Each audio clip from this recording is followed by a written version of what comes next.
नमस्ते मेरे दोस्त। बैठो। आज मैं तुम्हें किसी किताब की कहानी नहीं सुनाने वाला, बल्कि उस चीज की बात करने वाला हूं जिसने मेरी जिंदगी की दिशा बदल दी। यह एक ऐसी यात्रा का सार है जिसे सद्गुरु ने inner engineering a yogi's guide to joy नाम दिया है।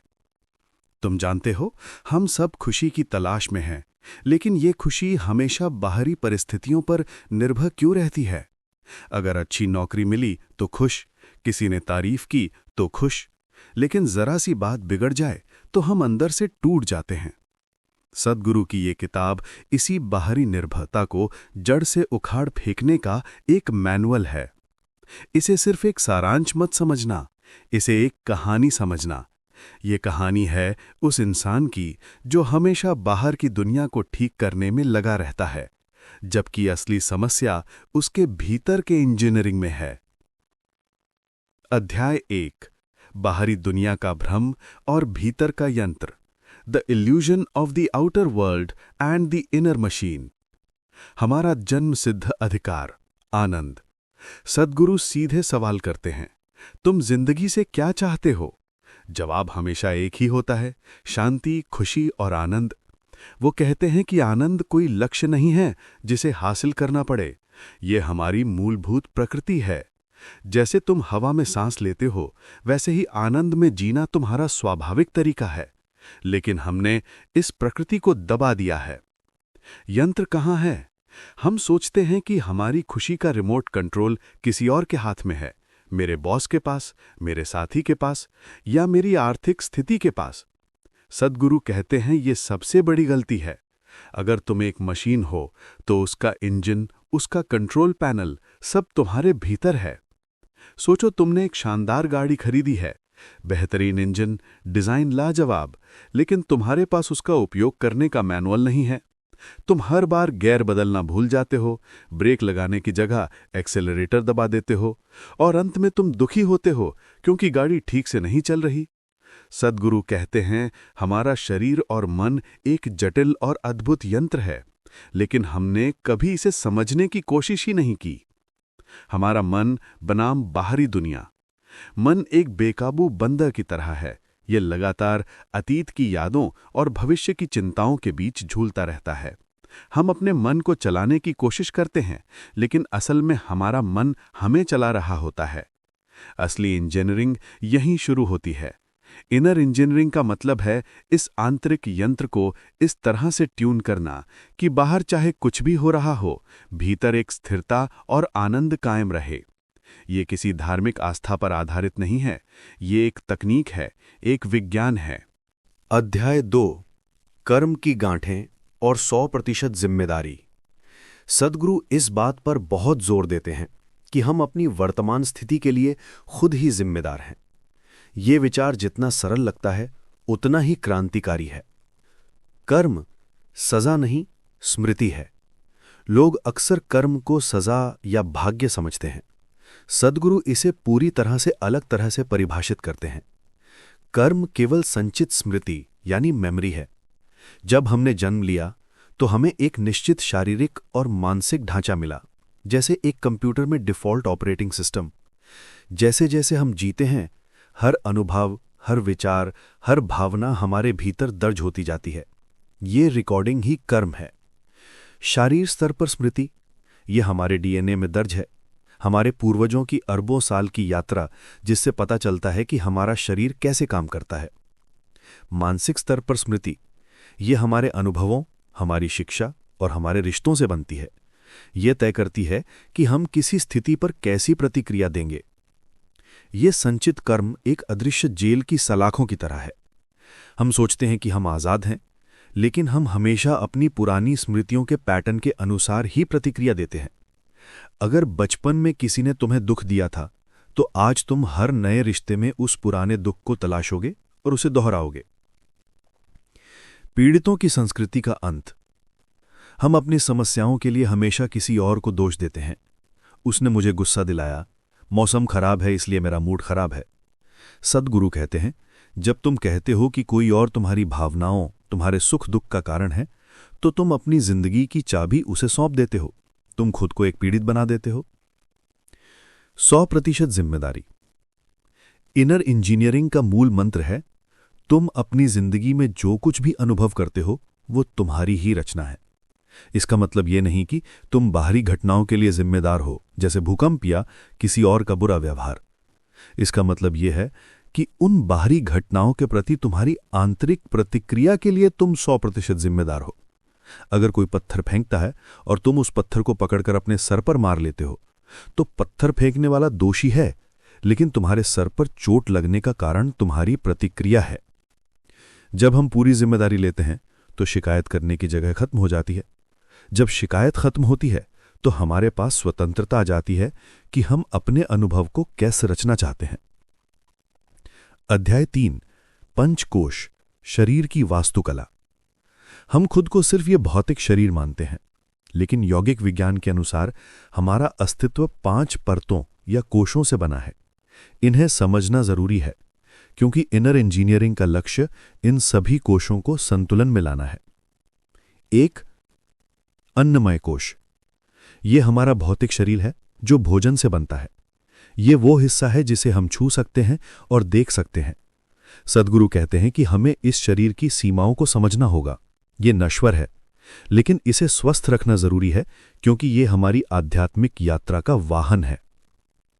इंजीनियरिंग का पहलू, सही भोजन, सही नींद और सही गतिविधि से शरीर को सक्रिय और हल्का रखना। भारी या आलसी शरीर ध्यान के मार्ग में बाधा है। 2, मनोमय कोश। ये मन, विचार और भावनाओं का क्षेत्र है। ये विचारों का भंडार और स्मृतियों का केंद्र है। ये कोश इतना शक्तिशाली है कि जब ये आउट ऑफ कंट्रोल होता है तो ये शारीरिक स्वास्थ्य को भी बिगाड़ देता है। इंजीनियरिंग का पहलू, हमें अपने विचारों और भावनाओं को नियंत्रित करने की कोशिश नहीं करनी चाहिए, बल्कि उनसे अलग होने की कला सीखनी चाहिए। मन को शांत करने की कोशिश मत करो, बस उसे अपनी गाड़ी चलाने मत दो। 3, प्राणमय कोश। यह सबसे महत्वपूर्ण कोश है। ये ऊर्जा या प्राण का शरीर है। ये अदृश्य है, लेकिन हमारे शारीरिक और मानसिक स्वास्थ्य को यही संचालित करता है। सद्गुरु कहते हैं, अगर तुम्हारी ऊर्जा सुस्त है तो तुम्हारा मन भी सुस्त रहेगा। अगर तुम्हारी प्राण शक्ति बहुत तेज है और संतुलित नहीं है तो तुम बेचैन रहोगे। जब प्राणमय कोश संतुलित और जीवंत होता है तो बीमारियां दूर रहती हैं और मन आसानी से शांत हो जाता है। इंजीनियरिंग का पहलू, योग, खासकर क्रियाएं और श्वास अभ्यास प्राणमय कोश को चार्ज करने और उसे एक निश्चित दिशा में मोड़ने का काम करते हैं। 4, विज्ञानमय कोश।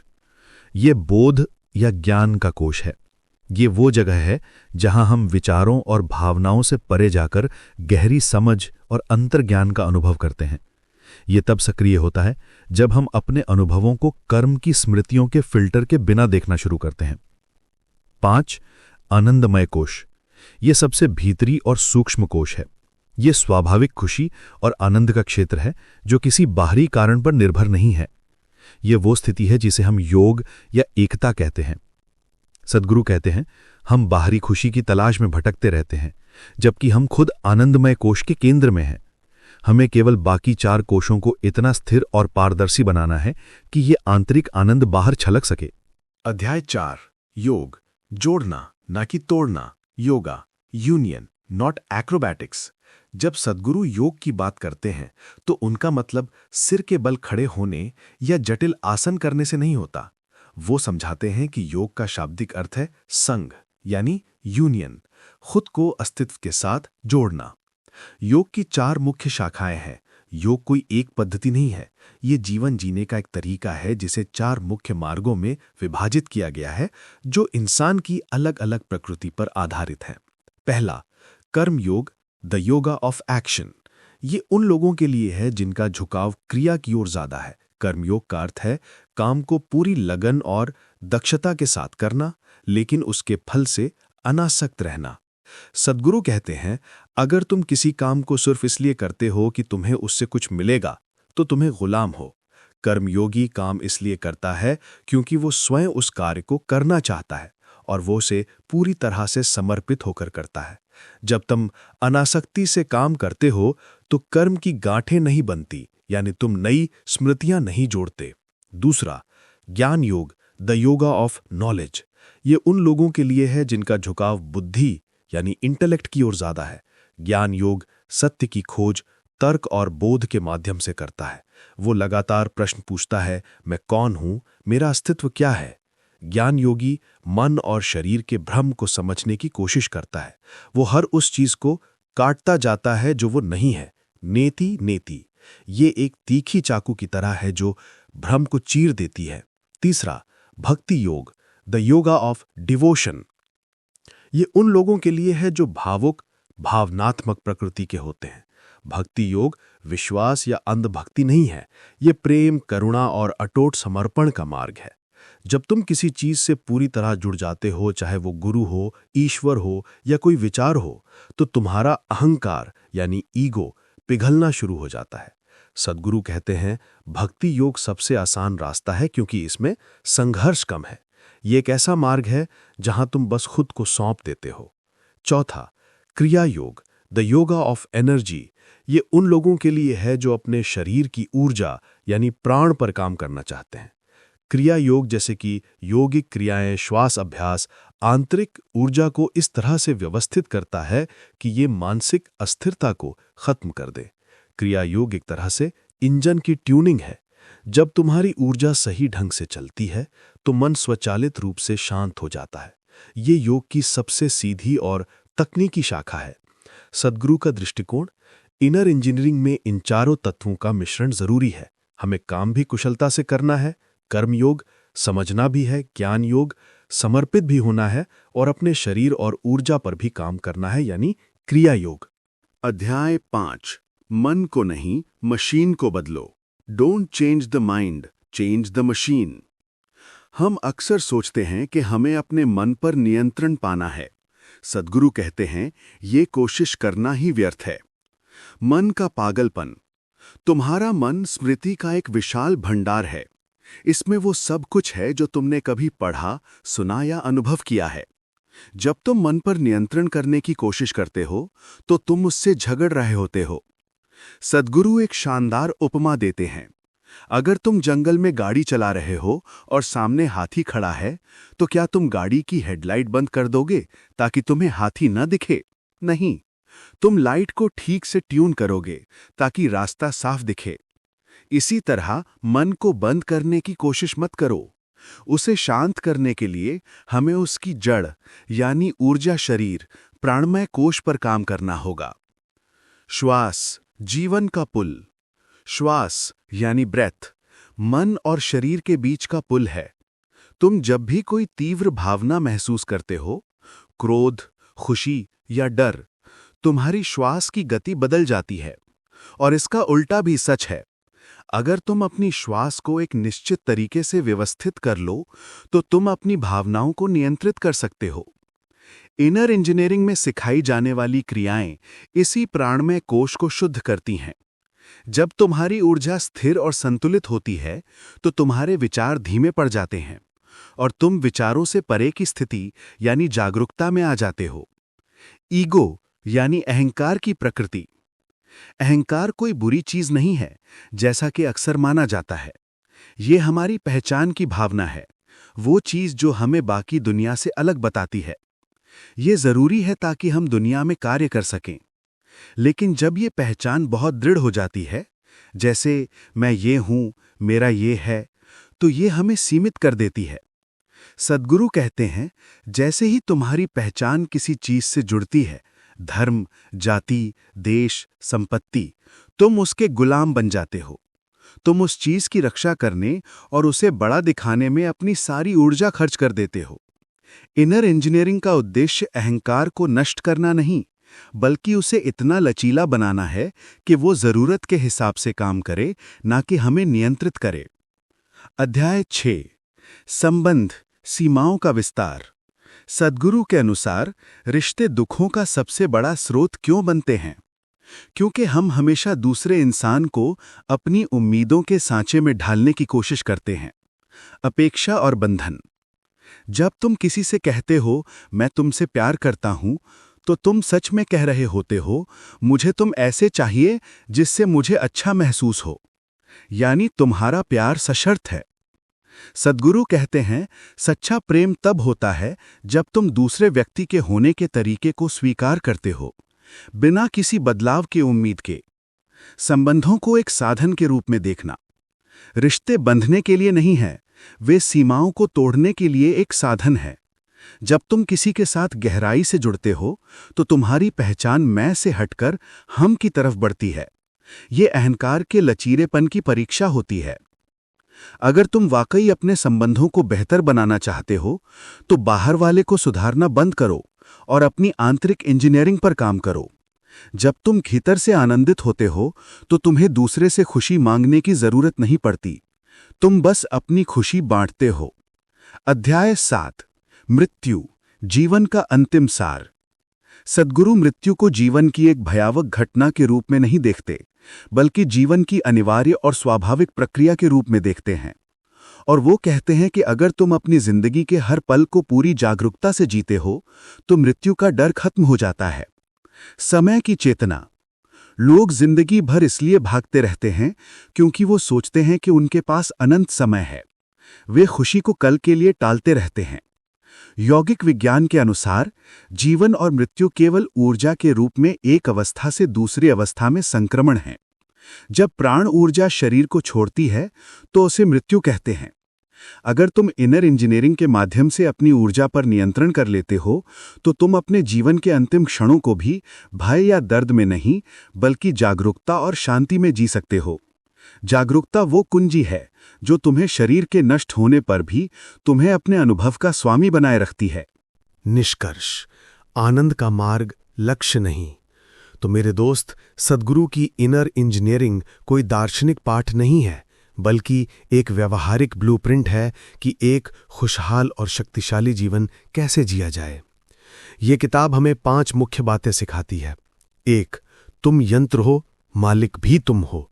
हमें अपने शरीर और मन रूपी यंत्र की पूरी जिम्मेदारी लेनी होगी। हम अपने ऑपरेटिंग सिस्टम यानी कि कर्म या स्मृतियों को समझ सकते हैं और उसे बदल भी सकते हैं। 2. बाहर नहीं, भीतर देखो। खुशी, आनंद, शांति, ये सब कहीं बाहर नहीं है। ये चारों तरफ फैले हुए नहीं हैं, ये तुम्हारे केंद्र में है। हमें केवल उन बाधाओं को हटाना है जो हमने खुद खड़ी की हैं: चिंता, डर, उम्मीदें। 3. ऊर्जा सबसे पहले। मन को शांत करने की कोशिश मत करो, अपनी ऊर्जा को व्यवस्थित करो क्रिया योग के द्वारा। जब ऊर्जा सुव्यवस्थित होती है तो मन अपने आप शांत हो जाता है। 4. सीमाएं तोड़ो, अपनी पहचान को लचीला बनाओ, खुद को किसी एक भूमिका या विचार तक सीमित मत रखो। सीमाएं तोड़ने से ही जीवन विस्तृत होता है। 5. हर पल जागरूकता। जागरूकता ही वो एकमात्र उपकरण है जो तुम्हें कर्म के चक्र से मुक्त करता है। जब तुम पूर्ण जागरूकता से कार्य करते हो तो तुम नए बंधन नहीं बनाते। सद्गुरु कहते हैं, ये मत पूछो कि मैं खुश कैसे रहूं, बल्कि ये पूछो कि मैं अपने जीवन को इस तरह रचूं कि मेरा हर पल आनंदित हो। इनर इंजीनियरिंग हमें सिखाती है कि हम सिर्फ इंसान नहीं, हम मानवीय निर्माता हैं। हम अपने जीवन के अनुभव को किसी बाहरी शक्ति के भरोसे नहीं छोड़ सकते। जब तुम भीतर से स्थिर, संतुलित और आनंद से भरे होते हो, तब तुम दुनिया के लिए एक शक्ति बन जाते हो, एक ऐसा स्रोत जिसे किसी बाहरी चीज की जरूरत नहीं है। ये यात्रा एक दिन में पूरी नहीं होगी, लेकिन इस किताब और यौगिक तकनीकों के माध्यम से तुम अपनी जिंदगी का नियंत्रण वापस ले सकते हो। तुम एक ऐसे इंसान बन सकते हो जिसके पास सिर्फ खुशी नहीं, बल्कि जो खुद खुशी का अटूट स्रोत बन चुका है। ये सिर्फ एक किताब नहीं है, ये तुम्हारी जिंदगी को फिर से लिखने का एक खुला निमंत्रण है। और अब चुनाव तुम्हारे हाथ में है। क्या तुम पुरानी स्मृतियों के गुलाम बने रहना चाहते हो या एक जागरूक और आनंदित जीवन जीना चाहते हो?